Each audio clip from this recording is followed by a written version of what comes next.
I first met Eleanor on a Thursday afternoon that felt too ordinary to matter, and yet, in retrospect, that was precisely the day everything began to shift. She wasn't flashy, not in the sense of attention-grabbing, but there was something in the way she carried herself, an unwavering certainty, a kind of quiet authority, that made it impossible not to notice. I was sitting at the corner table of a cafe I'd frequented for years, a stack of books splayed across the table, the mug of lukewarm coffee in my hand, thinking about deadlines and lectures, and she just appeared in my periphery. By the time she said my name, I realized she had been standing there the entire time, studying me as if she already knew something I didn't know about myself. "James," she said. Her voice wasn't commanding, not exactly, but it had an edge that suggested she expected me to respond seriously. I looked up, startled. She had those observant eyes, gray, sharp, almost unsettling in their clarity, and a faint smile that made it impossible to feel defensive. I had seen people smile before, but hers carried intention. It wasn't friendliness or warmth in the conventional sense, it was curiosity, edged with insistence. "Eleanor," I said. "You mean, the Eleanor from—" I stopped. It didn't matter. She had already seated herself across from me. "I think it's time," she said. "Time for you to see something differently." At first, I laughed, awkwardly, unsure if she was joking. But there was no humor in her eyes, and something in her tone made the room suddenly heavier. I remember that moment clearly, the sunlight catching the rim of her glasses, the faint scent of jasmine in the air, and the strange sensation of being observed with a precision that felt intimate. From the very beginning, Eleanor wasn't interested in easy answers. She asked questions that made me uncomfortable, questions about how I saw myself, how I wanted to exist in the world, and whether I was truly honest with the people around me, and with myself. I wanted to deflect, to laugh it off, but the more I resisted, the more persistent she became. Her insistence was never cruel, never invasive, but it carried the weight of a challenge, to confront what I had been avoiding. She introduced me to ideas and experiences I had ignored out of habit or fear. A borrowed scarf here, a suggestion to try a different style of clothes there, exercises in posture and voice. Always framed as curiosity, always framed as a learning exercise, but I could feel the pressure underneath, a gentle, unrelenting nudge toward exploration, toward something outside the comfortable borders of my identity. I hated the idea at first. I bristled, told myself it was ridiculous, that she had no right to direct me like this. And yet, I couldn't stop thinking about it. I remember the first time I stood in front of a mirror after following her guidance, alone in my small apartment, and realized something had shifted. It wasn't my face that startled me, it was the way I looked at myself. Not in disgust, not in shame, but in a strange mixture of curiosity and disorientation. The reflection staring back was recognizable and yet subtly foreign. I saw gestures I hadn't noticed before, subtle expressions that made me question assumptions I had long held about who I was or wasn't. There was a moral tension in it that I hadn't anticipated. I questioned the ethics of allowing someone else to shape me, even gently, and simultaneously I felt a responsibility to explore honestly what she encouraged. It was a negotiation of trust and integrity, trusting Eleanor, trusting myself, and understanding that curiosity without self-reflection could easily become superficial or performative. What fascinated me most wasn't the surface of change, it was the inner shifts, the way small alterations in how I carried myself or how I spoke created new patterns of thought. I began noticing interactions differently, how friends responded to subtle cues, how strangers interpreted confidence or uncertainty. The world didn't feel any different, yet my perception of it began to expand. I started to recognize my own assumptions, the rigid boxes I had placed myself in, and the quiet social codes I had absorbed without question. There were moments of embarrassment, certainly. Moments when I caught my reflection and recoiled, feeling exposed and unsure. But there were also moments of startling clarity, when I realized that this was not about changing for someone else, it was about seeing myself in a fuller, more honest light. And Eleanor, she never forced me in the literal sense. There was no coercion, only persistence and expectation, that I confront myself, that I challenge my own comfort zones, that I choose awareness over ignorance. By the end of those first weeks, I wasn't a different person in the obvious, outward way. I was someone more attentive, more reflective, more willing to acknowledge the contradictions within me. And in that quiet evolution, I felt the first real stirrings of transformation, not cosmetic, not performative, but profound in its subtlety. A lesson I would carry forward, that identity is never static, that self-understanding is a lifelong negotiation, and that sometimes the most meaningful change begins with someone else's quiet insistence to help you see yourself differently. The first weeks with Eleanor passed like a slow current, almost imperceptible in its motion, until one day I realized I was no longer fighting the tide, I was being carried by it. Our interactions became less about specific instructions and more about a dialogue, a series of observations and reflections that left me questioning everything I had assumed about myself. Eleanor had a way of speaking that made every word feel deliberate without being heavy-handed. She would observe me in conversation with others and then, later, in the quiet of her apartment or over a phone call, point out things I had never noticed, the way my shoulders tensed when I was nervous, the way I avoided eye contact when I felt insecure, the way my voice unconsciously fluctuated depending on whom I was speaking to. At first, I resisted.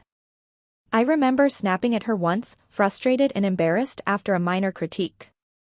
"I'm not doing this to please anyone," I had said, the words sharper than I intended.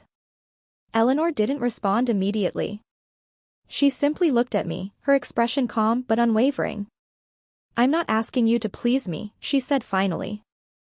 "I'm asking you to notice yourself." It was a small distinction, but it changed everything. I realized that what she was trying to cultivate wasn't performance, it was awareness. And awareness, I discovered, carried responsibility. To be aware of myself was to be honest with myself, and to be honest with myself meant confronting things I had long ignored, fears, insecurities, and the quiet assumptions that shaped my relationships and decisions. The first real test came unexpectedly. I had been invited to a gathering at a friend's apartment, a casual dinner, nothing formal, but Eleanor suggested I approach it differently. Not in the sense of dressing a certain way or speaking in a certain tone, but in the sense of presence, to be conscious of how I carried myself, how I listened, how I responded. I scoffed at first, thinking it trivial, but I agreed, more out of curiosity than commitment. That night, standing in the living room surrounded by familiar faces, I felt a strange dissonance. I was the same person, yet everything I noticed seemed heightened. I observed gestures and expressions that I would have ignored before, and I became painfully aware of the unspoken social scripts we all followed. Some friends laughed in ways that hid discomfort, some moved in patterns that revealed their insecurities, and I found myself empathizing more than ever before, not because I had been told to, but because I was actively paying attention. It was exhausting and exhilarating all at once. I remember retreating to the kitchen for a moment, sipping water and leaning against the counter, feeling a kind of vertigo from this new awareness.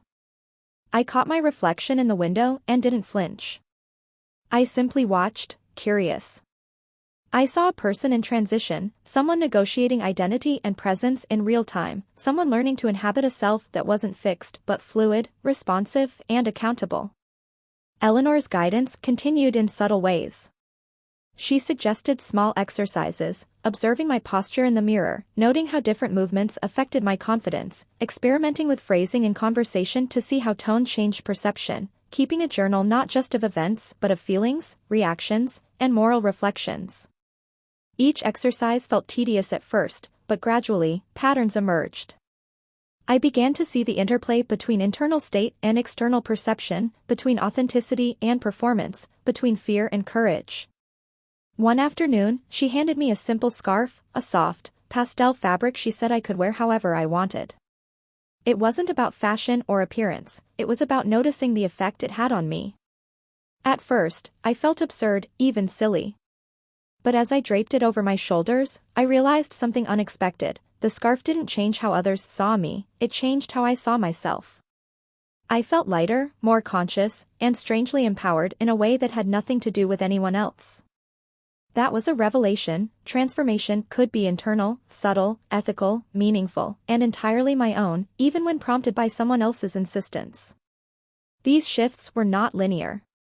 There were setbacks, moments of doubt, days when I recoiled from reflection and hid behind old habits.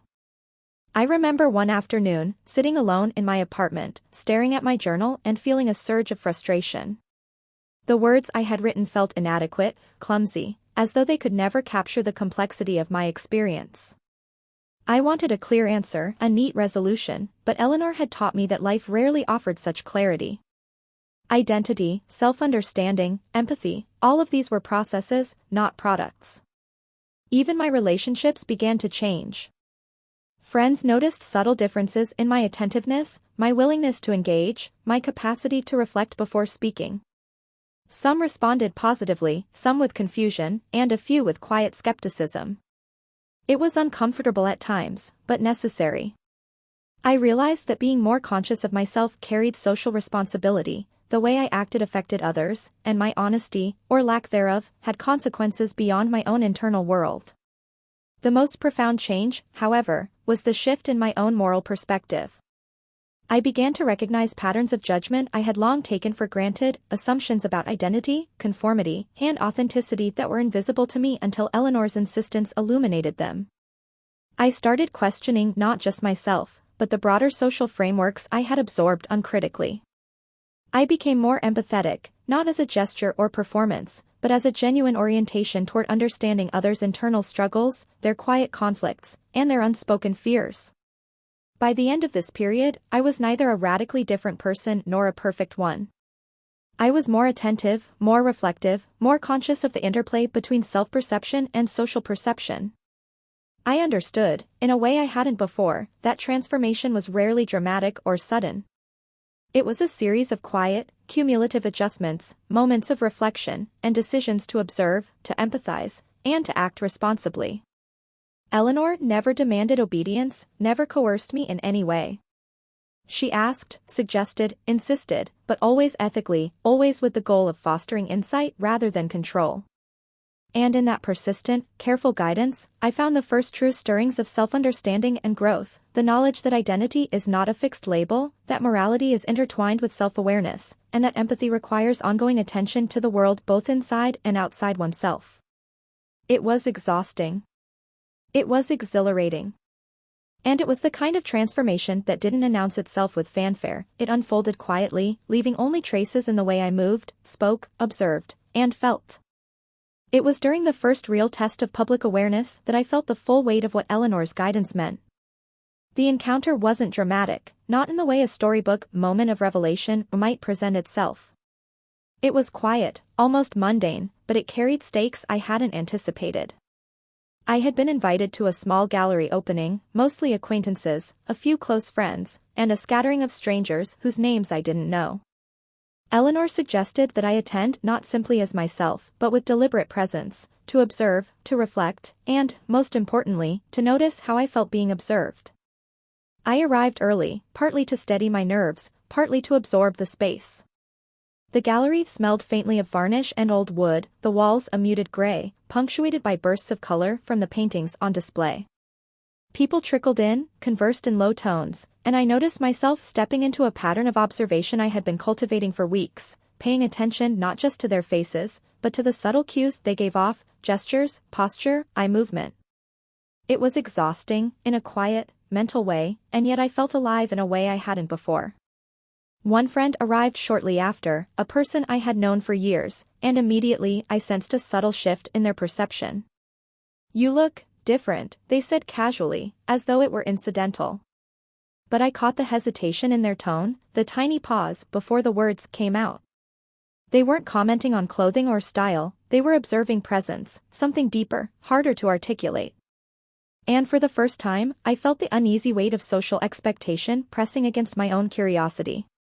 I realized then that what Eleanor had been teaching wasn't about external transformation at all, it was about the moral and emotional courage to inhabit myself fully, even when others noticed. That awareness brought with it a kind of social risk I hadn't fully considered. What if I misstepped? What if I revealed aspects of myself too early, too openly, or too subtly? What right did I have to this exploration if it unsettled others? I wandered the gallery slowly, my steps deliberate, my eyes scanning but also inward.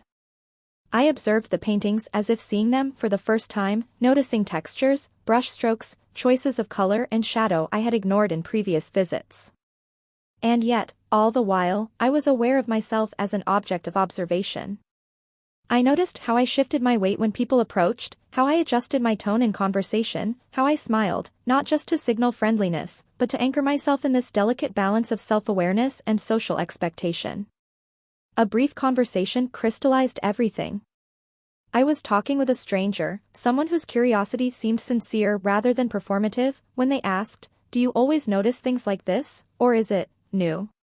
I paused, unsure how to answer. New? Was I new, or had I simply been blind before? I wanted to say, "I'm learning," but the words felt inadequate. Instead, I offered the closest approximation, "I'm noticing things I didn't notice before."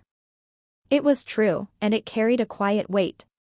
Later, as the night drew on, I found myself standing alone near a window, watching the city lights reflected in the glass. My reflection overlapped with the streets outside, a layered image of self and world, and I felt a pang of vertigo at how fragile perception could be. For the first time, I questioned my own moral responsibility, not just to myself, but to those around me. If I was becoming more aware, more reflective, more open to subtle truths about identity and interaction, then what did that obligate me to do? Could I act without judgment, without harm, without misreading the vulnerability of others? These questions didn't have answers. They couldn't. They were the kind of questions that lingered, that demanded repeated reflection, that shaped decisions in ways invisible to anyone else. I realized then that Eleanor's insistence, the patience, the guidance, the gentle pressure, wasn't about changing my body or appearance. It was about shaping a moral and emotional framework in which I could operate with honesty and empathy. The night ended quietly, with a few friends lingering for final words, a small handful lingering in the soft hum of streetlights. I walked home slowly, the city stretching around me in a haze of headlights and reflections. I remembered the scarf Eleanor had given me weeks earlier and realized I hadn't worn it that evening. I dug it out of my bag and draped it loosely over my shoulders. The simple act didn't change how anyone else saw me, but it changed how I saw myself. I felt deliberate, aware, grounded, and strangely accountable. The next morning, the moral weight of the previous night settled into my thoughts like sediment.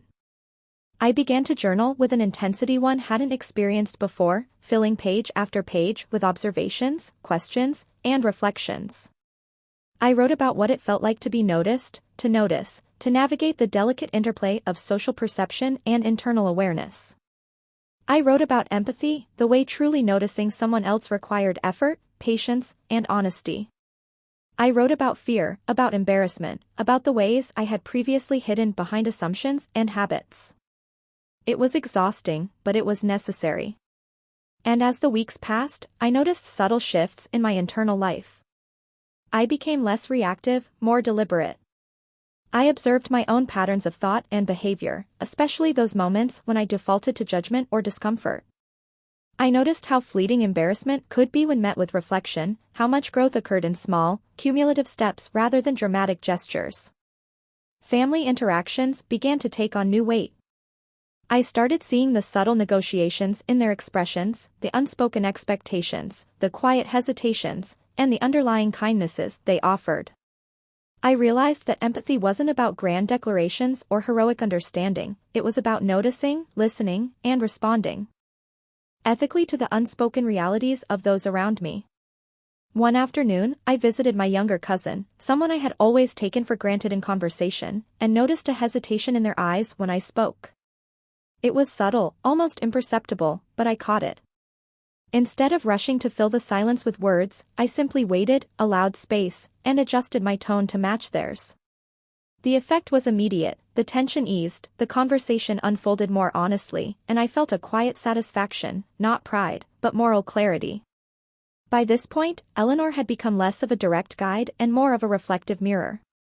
Our conversations were less about instructions and more about debriefing experience. She asked questions I didn't always have immediate answers for, but that forced me to examine my internal life with rigor and honesty. "What did you notice?" she would ask. "How did it feel?" And I learned to answer, not with what I thought she wanted, not with what was easy, but with careful reflection of what I had truly experienced. In the quiet of those months, I realized that transformation was rarely visible from the outside. It was internal, subtle, ethical, and relational. It manifested in attention, empathy, awareness, and accountability. It was ongoing, never complete, and infinitely nuanced. And as I navigated public spaces, friendships, family interactions, and moments of solitary reflection, I understood more clearly than ever before that identity wasn't a label, it was a lived negotiation, a responsibility, and a moral practice. Even now, I can remember the sensation of standing at that gallery window, watching the city reflected alongside my own reflection, and feeling the vertiginous weight of possibility. It wasn't about changing who I was, it was about becoming fully aware of who I could be, ethically, emotionally, and socially. That realization, quiet and persistent, has stayed with me, shaping every choice I make, every interaction I have, and every reflection I record in my journal. Transformation, I learned, is never dramatic. It is a slow, deliberate, cumulative process, built on awareness, reflection, and empathy. It asks you to notice, to consider, to inhabit yourself fully, and, perhaps most importantly, to act with moral accountability in every small, seemingly inconsequential moment. The gallery night had been only the beginning. In the weeks that followed, the subtle lessons Eleanor had been instilling began to reveal themselves not as single moments of clarity, but as a kind of persistent, almost imperceptible pressure in the way I moved, spoke, and perceived the world. Each day carried new lessons, often in the smallest of interactions, but their accumulation was dizzying, reshaping my understanding of myself and others in ways I had not anticipated.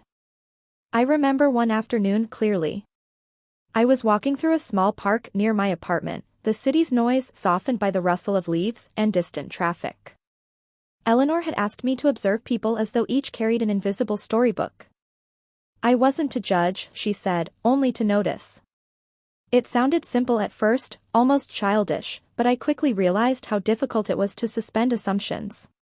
There was an older man feeding pigeons, speaking softly to himself, a young couple arguing quietly, their tension coiled but polite, a child chasing a frisbee, unaware of the world's subtleties. I noticed their gestures, their expressions, the rhythm of their breathing, and I felt an unexpected empathy bloom in me. These were ordinary people, yet every action and reaction told a story I had long been blind to. Later that week, I was invited to a dinner with my extended family. Normally, I would have approached these gatherings casually, gliding along the expected patterns of conversation, avoiding reflection. But Eleanor's insistence on mindfulness had shifted something in me. I arrived early, took a deep breath, and consciously grounded myself. I observed their movements, noted subtle changes in tone, watched how their eyes flicked to one another, and paid attention to my own internal reactions. I realized I was both participant and observer, and that awareness carried responsibility. If I was noticing so acutely, I owed it to myself, and to them, to act with honesty, empathy, and clarity. During dinner, a cousin made a comment about career choices, something lightly disparaging, almost teasing. My first instinct was irritation, a familiar reflex of defensiveness. But I stopped myself, noted the fleeting tension, and chose a measured response. Instead of snapping, I acknowledged the comment lightly, redirected the conversation, and later reflected on my response in detail. I realized that restraint wasn't submission, it was deliberate moral practice. It was accountability in action, even in moments that might seem trivial to an outsider. Eleanor's influence was subtle but unrelenting. She didn't lecture, she posed questions, offered observations, and allowed space for reflection. "How did that feel?" she asked over the phone one evening after my family gathering. "Not just externally, internally. Were you honest with yourself?" I paused, recognizing the weight of the question. I realized that honesty was not always a visible act. Sometimes it was internal, a quiet acknowledgement of what was true and what was fear, expectation, or habit. Social interactions became a kind of laboratory for understanding myself and others. A friend, struggling with a personal loss, revealed vulnerabilities I had never noticed before. I listened differently now, attuned not just to words but to silences, gestures, and the rhythm of breath.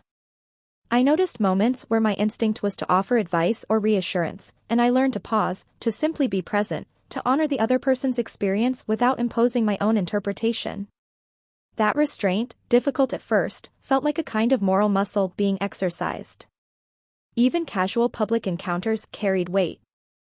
I walked through a crowded street one morning and noticed how people shifted unconsciously to avoid or engage with me. I caught myself tensing in ways I hadn't before, responding to subtle social cues. But instead of reacting automatically, I began experimenting with posture, tone, and movement, observing how tiny adjustments changed interactions. Not dramatically, not performatively, but in ways that reflected awareness, empathy, and ethical engagement. And then there were the private moments, the times alone in my apartment when reflection intensified. I would stand before my mirror for long periods, not to scrutinize appearance, but to notice posture, expression, and the interplay between self-perception and projected perception. I wrote extensively in my journal, pages filled with questions, observations, moral dilemmas, and moments of clarity. I recorded how certain gestures made me feel stronger or more authentic, how small choices in speech altered internal dialogue, and how the accumulation of awareness shaped the ethical lens through which I viewed the world. Conversations with Eleanor deepened during this time. One evening, we sat across from each other at a small cafe. She spoke calmly, almost conversationally, but every word carried precision. "You're noticing patterns," she said. "Not just in others, but in yourself. How does it feel to hold that awareness?" I hesitated, struggling to articulate the sensation. "It's exhausting," I admitted finally. "And exhilarating. And terrifying, because I realize how much I've ignored for years. How much I've been blind." "That's exactly it," she said. "Transformation isn't about comfort. It's about seeing clearly. And seeing clearly carries responsibility." That conversation stayed with me for days. I realized that awareness, while enlightening, also demanded moral vigilance. Observing without judgment was not enough, one had to act ethically in response to what one observed. Empathy wasn't passive, it was active, requiring engagement, reflection, and accountability. One particularly memorable encounter occurred at a small cafe while I was journaling. A woman at a nearby table seemed upset, yet reluctant to speak aloud. Something in her posture, a slight slump, a hand pressed lightly against her forehead, caught my attention. I debated whether it was appropriate to intervene. Eleanor's lessons echoed in my mind: notice, empathize, respond ethically. I asked gently if she was all right. She looked up, startled, then smiled faintly, nodding. Our conversation was brief, but I left the cafe acutely aware of how subtle attentiveness could create connection, even momentarily, and how ethical responsibility extended beyond familiar circles. Family dynamics continued to test me. My parents, noticing subtle changes in my behavior, greater attentiveness, more reflective pauses, asked questions I hadn't anticipated. "You've changed," my mother said one evening. "You seem different." I felt the familiar twinge of defensiveness, the instinct to downplay, but I paused. I reflected on her perspective, acknowledged the observation honestly, and explained, cautiously, that I had been trying to notice myself more, to understand my responses, and to act more responsibly. Her expression softened, a mixture of curiosity and concern, and I realized that transformation, even subtle, inevitably rippled outward, affecting those around me. The months passed with this quiet intensity. Every social interaction, every private reflection, every decision carried new weight. I was learning to inhabit myself ethically, emotionally, and socially. I was learning to hold awareness of my internal and external world simultaneously, to observe without judgment, and to act with empathy and accountability. I discovered that true transformation wasn't flashy or sudden, it was persistent, cumulative, and profoundly relational. By the end of this period, I was acutely aware of the moral framework I had begun to cultivate. I wasn't perfect, far from it. I made mistakes, misread cues, misjudged intentions, and occasionally faltered under the weight of observation and reflection. But I had developed a capacity for introspection, empathy, and ethical action that was both exhausting and exhilarating. I had learned to notice, to consider, to inhabit my own experience fully, and to recognize the profound responsibility inherent in being conscious of others. Eleanor never directed my transformation overtly, she simply held a mirror up to my life and insisted I look closely, observe patiently, and respond honestly. And through her insistence, through these weeks of reflection and subtle experimentation, I began to understand that identity was not static, that empathy required continuous effort, and that moral awareness was inseparable from self-awareness. Standing one evening in the soft glow of my apartment, journal in hand, I reflected on the long weeks behind me. I could see traces of change, not visible to the world, perhaps, but undeniable to me. I had become someone who noticed, who reflected, who understood the weight of presence, the fragility of perception, and the moral responsibility entwined with awareness. Transformation, I realized, was not a spectacle. It was a lived, ongoing, ethical process, one that required courage, patience, and relentless honesty. And I knew, finally, that this process would never truly end, but that awareness itself, persistent and deliberate, was its own form of liberation. There was a day I will never forget, though at the time it felt like any other ordinary morning. I woke before dawn, the city still hushed under a veil of gray light, and found myself staring at my reflection in the bathroom mirror. I didn't flinch, didn't avert my gaze. Instead, I studied myself, noting the subtle lines of fatigue around my eyes, the way my posture felt tense yet curious, the small details that had once gone unnoticed. I had come to associate mirrors with judgment, with discomfort, yet now they felt like instruments of inquiry. I wanted to see myself clearly, to confront what had been murky, unexamined, or hidden behind habit. Eleanor called that morning, her voice calm, almost imperceptibly expectant. "Are you ready to explore today?" she asked. Not demanding, not instructing, simply asking. And in that question, I felt the weight of all I had learned: curiosity, reflection, empathy, honesty. I hesitated, because ready was not a simple state. It meant confronting fear, confronting expectation, confronting the parts of myself I had carefully ignored for years. We met later in her apartment, where the sunlight slanted across the floor and threw long shadows from the furniture. Eleanor had arranged a small exercise for me, not physical, not visual, but emotional and reflective. She handed me a notebook and asked me to write without interruption, without censoring thought, focusing on who I believed myself to be versus who I feared becoming. "Not for me," she said. "Not for anyone. Just for you." I stared at the blank pages, the pen heavy in my hand. For a long time, nothing came. And then slowly, almost imperceptibly, words began to emerge. "I am not entirely sure who I am. Parts of me feel constrained by habit, by expectation. I fear judgment, but I also fear honesty." The sentences came haltingly at first, then more freely, and I wrote for hours, pausing only occasionally to stare at the words and let them sink in. When I finally looked up, Eleanor was watching me, but not intrusively. She simply nodded. "You're noticing the friction within yourself," she said softly. "The tension between expectation and authenticity. That's where insight lives." It was a revelation. The internal dissonance I had long sensed, between the person I presented to the world and the person I felt inside, was not a flaw. It was a guide, a signal pointing me toward a deeper understanding. I began to realize that my fear of judgment, my hesitation to embrace parts of myself, was tied not to superficial appearance, but to moral courage, the courage to be aware, to be honest, and to act with integrity toward myself and others. In the days that followed, the internal friction grew, but in a productive way.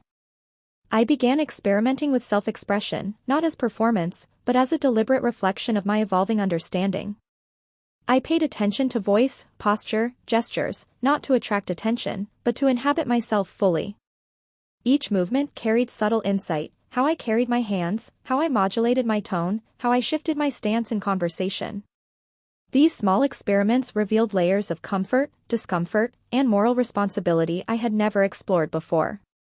One encounter with a coworker crystallized the complexity of these lessons. A colleague, unaware of my internal experimentation, made a passing remark about confidence and presence. Instantly, I felt the familiar pull of self-consciousness, the old reflex of defensiveness. But I remembered Eleanor's guidance: observe, reflect, respond ethically. I paused, choosing not to react with instinctive defensiveness. Instead, I acknowledged the comment with measured thought, recognized my own internal reactions, and allowed the conversation to continue without disruption. Later, I journaled extensively about the moment, noting how awareness of internal response and ethical action intertwined. I realized that courage was not always loud or visible, sometimes it was the quiet act of maintaining integrity in a routine interaction. My relationship with Eleanor deepened during this period. She did not give answers, but she offered reflection. "You're discovering something important," she said one afternoon as we sat with tea in her sunlit kitchen. "You're learning that identity isn't a static label. It's the intersection of choice, awareness, and responsibility." I nodded, feeling both exhilarated and unsettled. The weight of responsibility was daunting, yet it carried a strange liberation.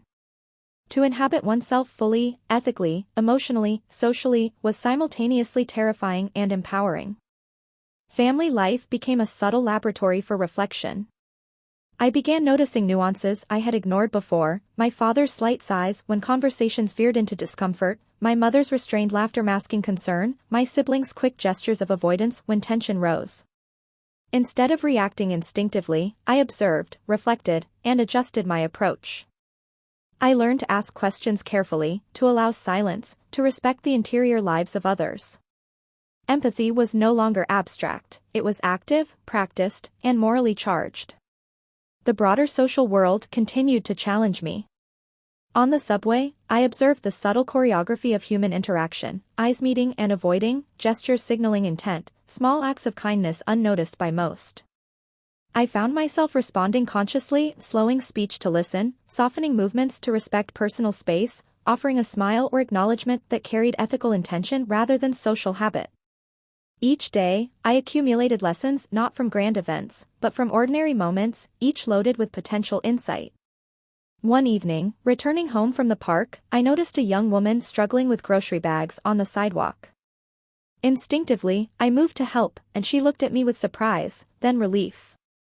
I realized that my actions were informed not just by empathy, but by deliberate reflection on moral responsibility. The lesson was clear: awareness alone was insufficient, ethical action was the necessary complement.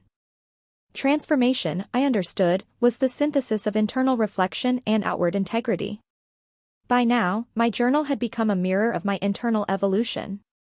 Pages were filled with questions: am I being honest with myself? Am I acting ethically toward others? How do fear and habit shape my responses? The act of writing itself became transformative, forcing me to articulate subtle thoughts, confront contradictions, and record the slow, cumulative shifts in perception and identity. And yet, for all the progress, doubt persisted. I questioned the permanence of change, wondered if my awareness was performative, and struggled with the tension between public perception and internal authenticity. Eleanor's guidance remained steady: the work is ongoing. The self is never complete. Your responsibility is continual. These words became both mantra and challenge, urging me to inhabit discomfort, to embrace reflection, and to act responsibly despite uncertainty. Then came a moment that crystallized everything I had been learning. Alone in my apartment, I stood before the mirror once more. I felt the cumulative weight of months of reflection, observation, and practice. I noticed my posture, my expression, the way I carried both fatigue and awareness simultaneously. And for the first time, I felt a quiet reconciliation, an acceptance of the tension within myself, a recognition of the evolving identity I was inhabiting, and a profound understanding that transformation was not about external validation, but about ethical, emotional, and social integrity. I understood then that identity was not fixed. It was fluid, relational, and morally charged. Transformation was not spectacle, it was lived, sustained, and accountable. And in that moment, I experienced a rare clarity, the realization that empathy, awareness, and reflection were inseparable from selfhood itself. To inhabit oneself fully was to bear responsibility, to act with integrity, and to approach the world with conscious moral care. It was exhausting. It was exhilarating. It was the most intimate work I had ever undertaken. And it was only the beginning. The first time I felt the weight of my transformation outside Eleanor's presence was at a community meeting I had reluctantly agreed to attend. It was one of those events where people circulate, nod politely, and offer platitudes thinly disguised as conversation. I had gone before, mindlessly, blending into the background. But now, months into Eleanor's guidance, I was acutely aware of the space I occupied, the tone of my voice, the cadence of my movements. Every gesture, no matter how slight, felt consequential, not in a performative sense, but in a moral one. The room was alive with soft murmurs, people shifting in their seats, adjusting their papers, exchanging glances. I noticed the tiny rhythms I had missed before, a hand nervously brushing hair back, eyes darting in avoidance, a barely audible sigh carried by a pause in conversation. It was exhausting, absorbing so many cues, yet exhilarating. Awareness, I had realized, was a kind of labor, a continuous negotiation between observation and ethical response. A young woman sat near me, her shoulders drawn inward, eyes downcast. Something in her posture spoke of isolation. Normally, I might have ignored it or rationalized that someone else would step in. But now, trained by months of deliberate attention, I leaned slightly, offered a soft, unobtrusive smile, and allowed her to choose engagement. She caught my gaze, blinked, and relaxed slightly. That brief exchange, almost imperceptible to anyone else, felt monumental to me. I had acted ethically, without intrusion, and the resonance of that action carried a quiet satisfaction. Later, after the meeting, I walked home along familiar streets, but saw them differently. The faces passing by were no longer anonymous, they were expressions of countless unseen stories, each carrying tension, joy, fear, or hope. I found myself adjusting my posture, modulating my tone when I greeted a stranger, and noticing the subtle impact of my presence. Each interaction became a test, a practice in empathy and moral accountability. Family life, always complicated, now offered deeper lessons. My younger sister, who had long been impatient with my reflective nature, began confiding small worries. Instead of giving immediate advice, I listened. I noticed her expressions, the hesitation in her words, the rhythm of her breathing. I reflected silently, letting her narrative unfold without interruption. The conversation, which might once have ended in frustration or miscommunication, ended in mutual understanding, an unspoken acknowledgement of care. I felt a quiet pride, not in the performance of patience, but in the deliberate practice of awareness and empathy. One evening, my father remarked on the subtle changes he had noticed in me. "You've been different lately," he said, cautious, as if testing the waters. Normally, such a comment might have prompted defensiveness or embarrassment. But I recognized it as an opportunity for honest engagement. I explained, gently, that I had been paying attention to myself, to others, to the way I interacted in the world, and that it had changed the way I understood relationships, responsibility, and presence. His expression softened, a mixture of relief, curiosity, and perhaps even admiration. That moment crystallized for me the interplay between self-awareness and social responsibility. Insight is valuable only when it manifests ethically in the world. Public spaces continued to be arenas for subtle experimentation. Walking through a crowded market, I noticed the impatience in others' movements, the micro-expressions of frustration or delight. I adjusted my own rhythm, slowing when someone seemed rushed, offering gentle acknowledgement when gestures of need appeared, modulating my tone in casual exchanges.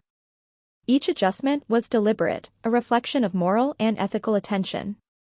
By the time I reached home, I was mentally exhausted but deeply satisfied, aware that small actions could ripple outward in ways that were invisible yet meaningful. Conversations with Eleanor became even more reflective during this period. One afternoon, sitting across from each other in her kitchen, she asked, "What have you learned about responsibility?" I thought for a long moment, then spoke slowly. That awareness without action is insufficient. That empathy is meaningless unless it guides behavior. That identity isn't simply personal, it's relational, ethical, and continuously evolving. She nodded, eyes bright, not with judgment but with acknowledgement. "Exactly," she said. "You're inhabiting your own life with intention. That's the true measure of transformation." Friendships, too, were tested in new ways. One close friend, noticing my changes, made a teasing comment about becoming overly reflective. In the past, I might have responded defensively, brushing off the comment or laughing awkwardly. But now, I paused, considered my reaction, and responded honestly about the internal work I had undertaken. The conversation, which could have soured, instead deepened our understanding of one another. I realized that ethical self-awareness sometimes required courage in social spaces, confronting skepticism or misunderstanding with honesty rather than deflection. Even small moments carried moral and emotional significance. A neighbor struggling with grocery bags prompted me to pause and assist, a silent act of empathy that required nothing more than attentiveness and willingness. The reward was internal, a quiet sense of ethical alignment, a reinforcement of the principle that transformation manifests not in spectacle, but in the deliberate cultivation of conscience and attentiveness. By now, the cumulative effects of months of reflection, observation, and social experimentation had begun to crystallize into a form of lived moral philosophy. I recognized that identity, self-expression, and ethical behavior were inseparable. Awareness alone was insufficient, it had to be coupled with action. Empathy was not abstract, it was active and persistent. Presence was not superficial, it carried responsibility. Each day became an ongoing exercise in the careful calibration of perception, response, and moral attention. There were setbacks, of course. Moments of doubt, of instinctive frustration, of old reflexes slipping in.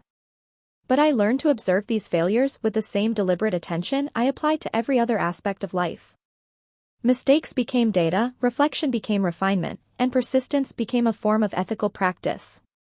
Transformation, I realized, was less a destination than a continuous process, a daily negotiation between self, world, and conscience. One evening, walking home from a long day, I paused on a bridge overlooking the river. The water reflected the city lights, fractured and shimmering, much like my own reflections in the mirror of self-awareness. I realized then that the work I had undertaken, quiet, exhausting, persistent, was producing a clarity I had never known. Identity, empathy, moral responsibility, and awareness were not separate, they were intertwined, forming the framework of a life lived intentionally. I understood at last that transformation wasn't about spectacle, approval, or external validation. It was about inhabiting one's own self with integrity, observing without judgment, responding ethically, and allowing empathy to guide thought and action. The process was ongoing, often invisible to others, but profoundly consequential to oneself and the world. And as I stood there, the river flowing endlessly beneath me, I felt a sense of quiet equilibrium. The journey was not over. It would never truly end. But I had learned that awareness, ethical attentiveness, and reflective action were enough to carry me forward, shaping every choice, every interaction, every reflection along the way.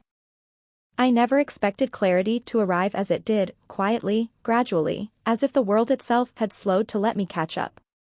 The months of reflection, observation, and experimentation with Eleanor's guidance had accumulated into something subtle yet undeniable. I woke one morning and realized I could see myself, not just my appearance, but my patterns, my responses, my fears, my aspirations, with an honesty I had never permitted before.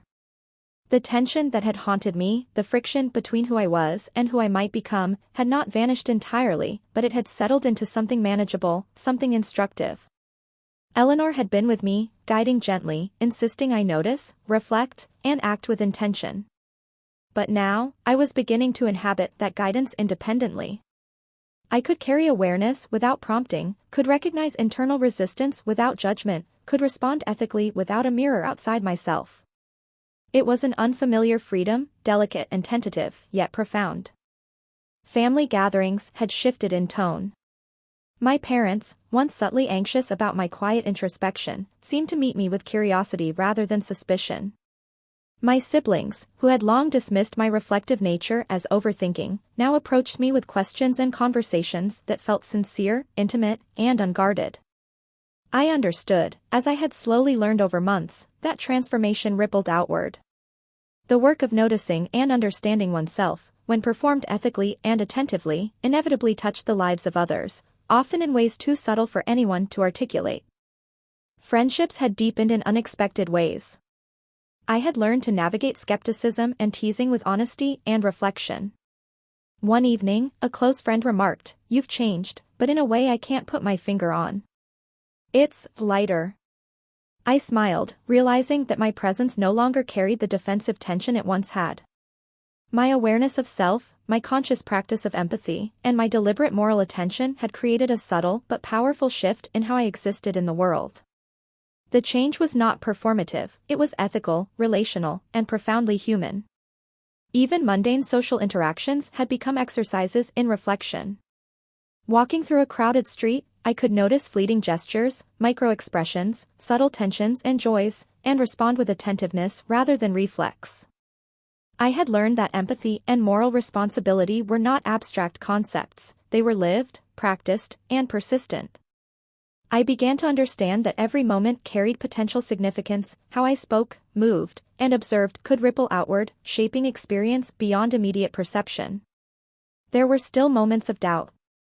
I occasionally questioned whether I was acting authentically or merely performing awareness. I worried whether my attentiveness was intrusive, or whether my reflection on interactions was excessive. But these doubts no longer paralyzed me. Instead, they became additional layers of self-observation, opportunities to refine ethical understanding, and moments to exercise patience with myself. Transformation, I had learned, was never complete. It was ongoing, iterative, and infinite.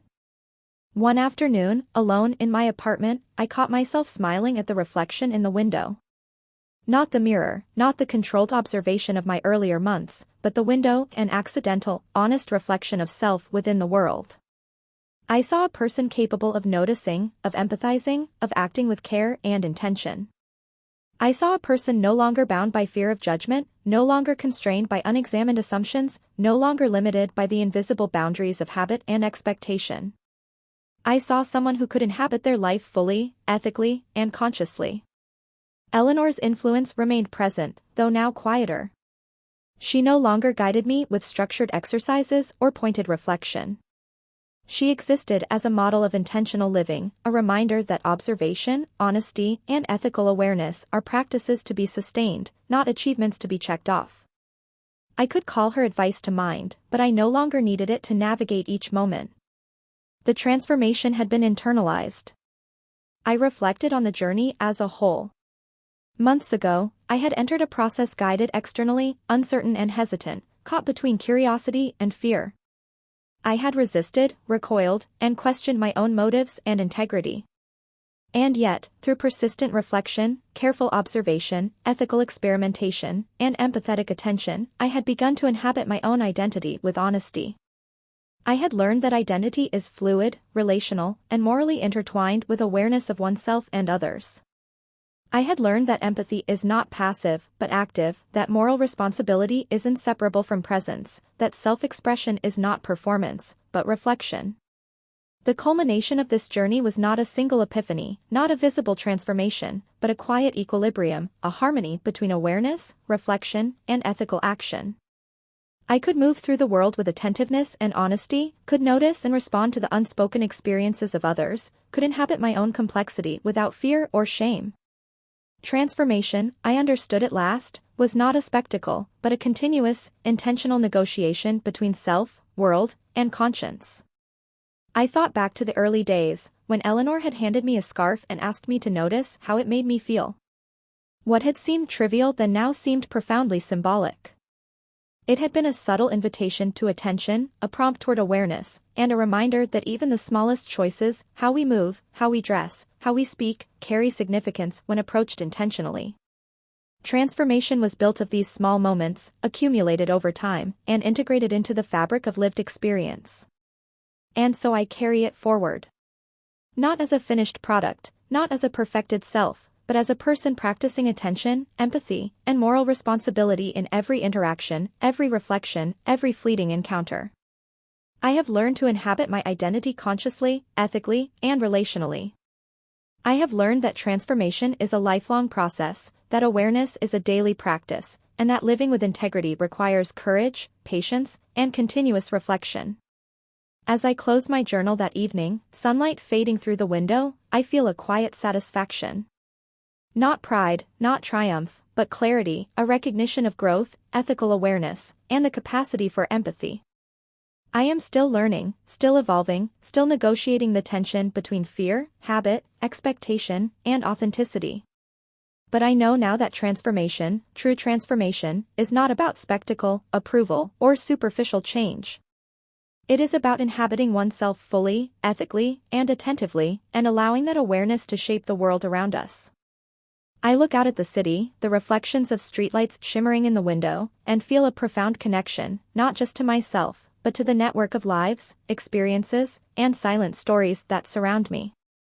Awareness is continuous, empathy is active, and identity is both personal and relational. That understanding, that lived knowledge, is the legacy of transformation. And it is enough.